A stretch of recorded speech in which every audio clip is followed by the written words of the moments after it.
Welcome to my next playthrough series. This time it's World of Warcraft, Wrath of the Lich King. And I've decided we're going to do a two-player game.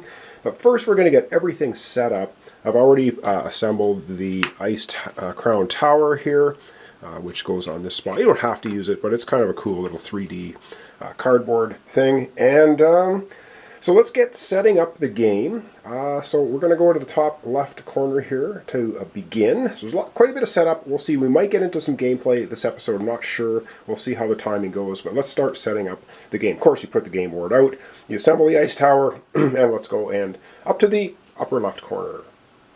Alright, so in the upper left corner we have something called the Scourge Track. And there's a little token you can put on there, but I'm going to be using, of course, my traditional little blue beads, because I find they're a little bit easier to see. Of course, it's blue on blue, but I think it shows up a little bit better than the token, which has the same icon on it as that, so we're not going to use that. And then we do have the Ice King, the Ice Crown Citadel card, which is basically going to be going face down here. That'll be our final objective, is to defeat the Ice Crown dude. I forget his name, which is fine. He's the nemesis of the game, the evil one we have to take care of. Alright, over to the right side of the board. And over here we have something called the Despair Track. And the Despair Track is how you can lose the game. If the Despair Track gets to this final space, you lose the game. Basically, if a character gets knocked out, you're going to lose 2 despair. If you have an overrun, I should mention this is a pandemic style game, so it plays very similarly to Pandemic, with a few changes, of course, we'll get into as we see the gameplay. So basically, if our despair tracker hits the bottom, we collectively lose. It's a co-op game as well, I should mention. We're going to be doing a 2-player game. Alright, so we're going to put another bead at the top of the tracker. So you get knocked out, you lose 2. If you have an overrun, which you know how that happens in Pandemic, you lose 1. So you can see we can get knocked out a few times, we can have a few overruns, but anything more than that, and we're going to be in trouble. Alright, continuing on with the setup. Alright, so next up for setup, we are going to take, I believe there are 10 treasure cards here, or reward cards, I guess they're called. We're going to give them a shuffle, and they're going to go on the quest spaces. You'll see how we do that here in a second. So boom, and we just take 3 random ones, and we place 1 down on each of these colored quest spaces. So there we go for that. And the other, a bunch of them just go out of the game, and we don't look at them. There is a beginner or first game setup. You use specific cards. I'm just randomizing it all, and we'll see how it goes. Alright, so with that said, then we do have the actual quests themselves. Again, for first playthrough, they recommend a certain quest. So there's 3 red quests, 3 of the purple quests, 3 of the yellow quests, and we do a similar thing with those. For setup, we're just going to randomize. We're just going to take 3 of the red quests, and we'll just grab 1 of them. The other ones, of course, go back to the box. And what do we have? We have the Nexus. And you'll understand how this all works as we play the game. The mighty dragon Malgos has launched, I don't have my glasses on, launched a war to purge the world of spellcasters, looks like. So we'll take 3 damage, we'll do the quest. It goes here. Alright. Alright, and continuing as well with the other ones. So let's take the 3 next purple ones. And I think that was one of the ones they tell you to start with. But whatever, it's just randomized. We'll just randomly grab this one. And we have Naxxramas. And these are all, of course, from World of Warcraft, which I don't play, so I'm probably mispronouncing everything and making your ears cringe. So at each quest action here, spawn a ghoul on this space. Ooh, alright, so this is going to go, of course, on the purple space. And lastly, we have the yellow, and we're just going to randomly grab a yellow one. And we have against Argent Tournament. And that's going to go up here. So we'll understand how that works later. Alright, we have some more setup to do before we begin. And I'm also going to use these little beads. On the start space, there's again little tokens. I think the beads will probably show up better for filming, so I'll put little beads on there. On the start spaces of each one of the quests. Of course, the cards are curling. I don't know why. They always do. If there's ever a technology invented where it can make playing cards be perfectly flat and never ever curl, let me know. $1 billion industry right there. Alright, alright, we've got some more stuff to do yet. Alright, so I'm not so sure how this is showing up, but we do need to put the quest token where it says. So this is the Argent Tournament, which is right here. So we will put the quest marker there. That is where that quest is actually taking place. We have to do the same thing with the other two. And likewise, we will take the Naxxramas marker, if I'm saying that probably wrongly, incorrectly. We'll put that there, of course, that's for that one. And lastly, for the red quest. And for the Nexus is, of course, over here, so that's where we will put that quest marker. Alright, up next, we're going to start populating the world here with the ghouls, and then an abomination.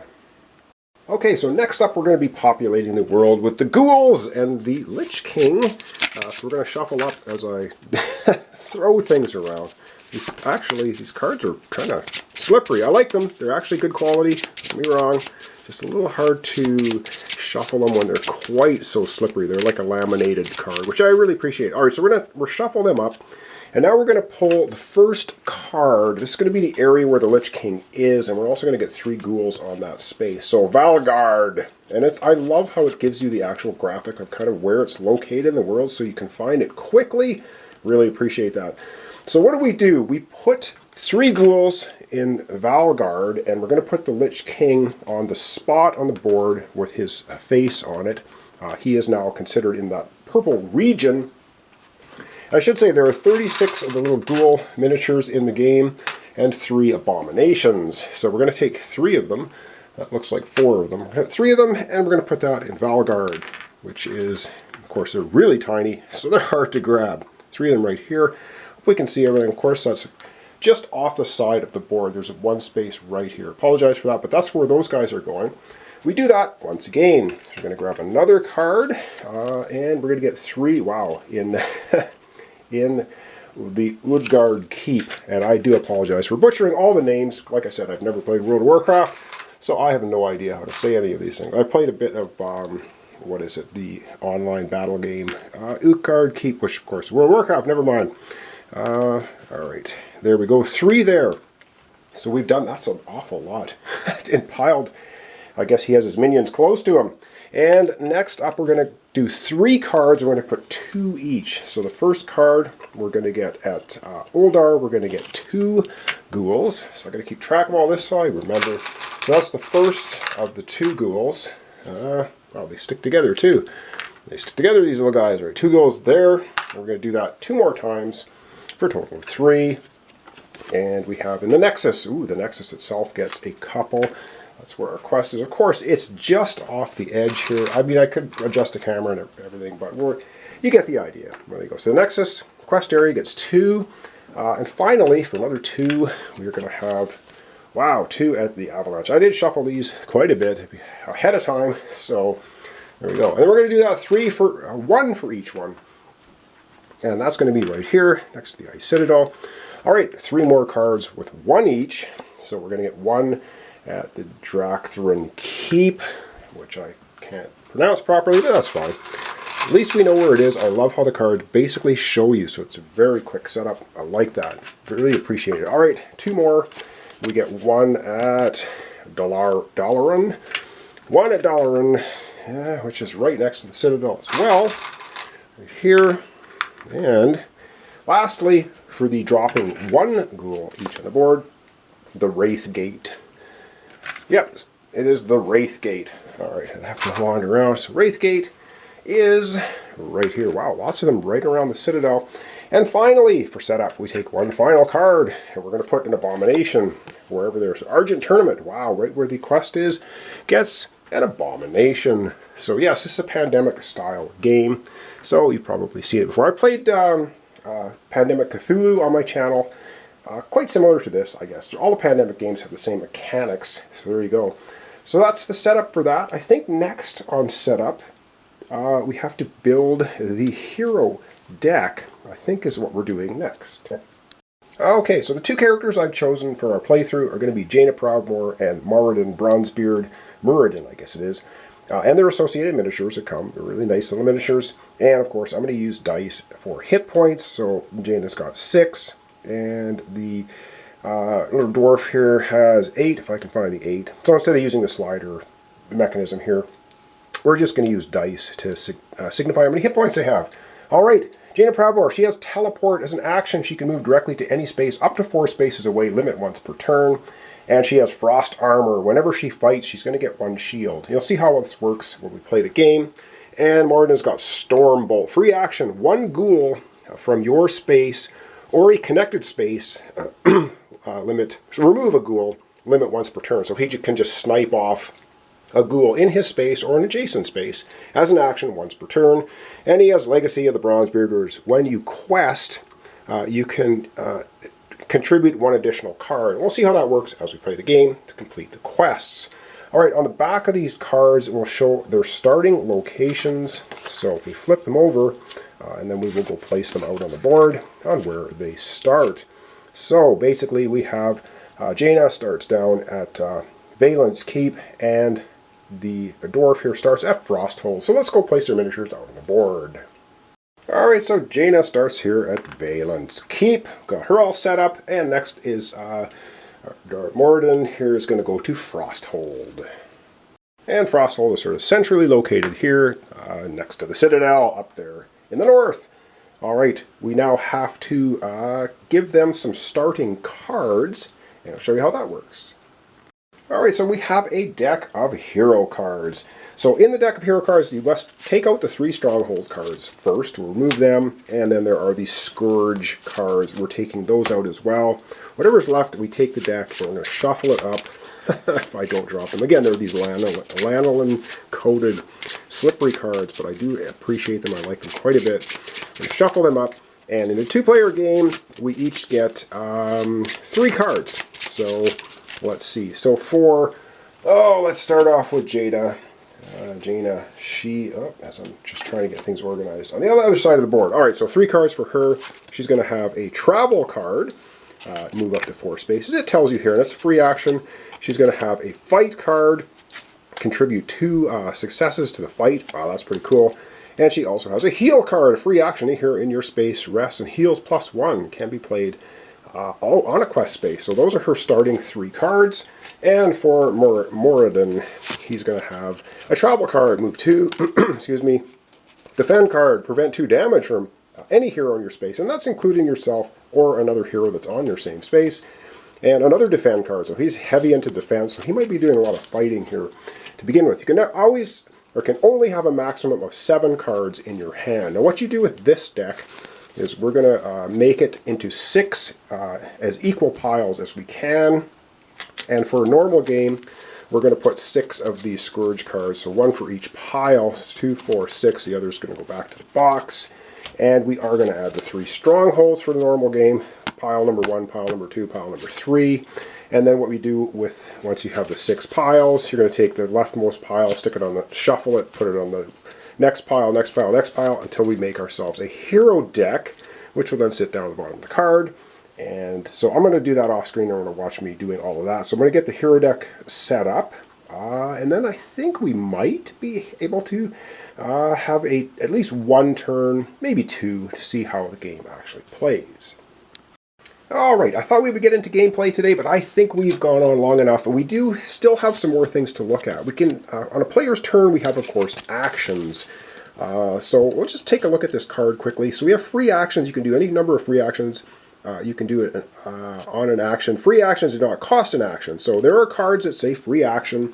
And when they say free action, such as this card, it means you can take this action, which doesn't cost one of your 4 actions. And what else do we have? We have Strongholds. When you rest at a Stronghold, you get +1. And you do a heal action, you get +1 damage.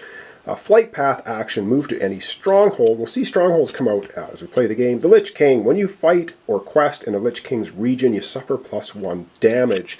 So currently any fighting that's going to go on in the purple regions here, where the Lich King is hanging out, we would suffer 1 damage during fight action. Alright, other things we have for actions. Move to a connected space. So moving from one space to another, 1 action. Okay, we fight. We roll 2 dice. We're going to look at the dice as well. Deal fist damage to to your enemies in the space and suffer damage from the remaining enemies. So when you fight an enemy, if you're attacking a ghoul, we do have these dice, which we have to look at. With 2 dice come in the game, they're pretty cool. They have, I believe, 3 single fist symbols on them. A double fist, a single shield, and a fist shield on both dice. So we're rolling these when we do a fight action, and also when we do a quest action. And the fists will contribute to that, which we get to the next one, quest. While on a quest space, roll 2 dice, advance that quest progress marker, then suffer damage from the quest. And rest, roll 2 dice, and heal the number of damage you cannot rest on a quest space, unless you have one of these cards, which basically says heal. As a free action, air hero on your space heals, rests and heals +1 damage, and can be played on a quest space. So the cards mitigate the dice and the game quite a bit. These are all the things we can do, and I think I'm going to leave it off there for today. So we have Jaina Proudmoore and we have Morridon Bronzebeard out on the board. We've got the Lich King out here making life miserable, and the ghouls have been populated. All right, so I'm going to leave it off there. We're going to start gameplay tomorrow.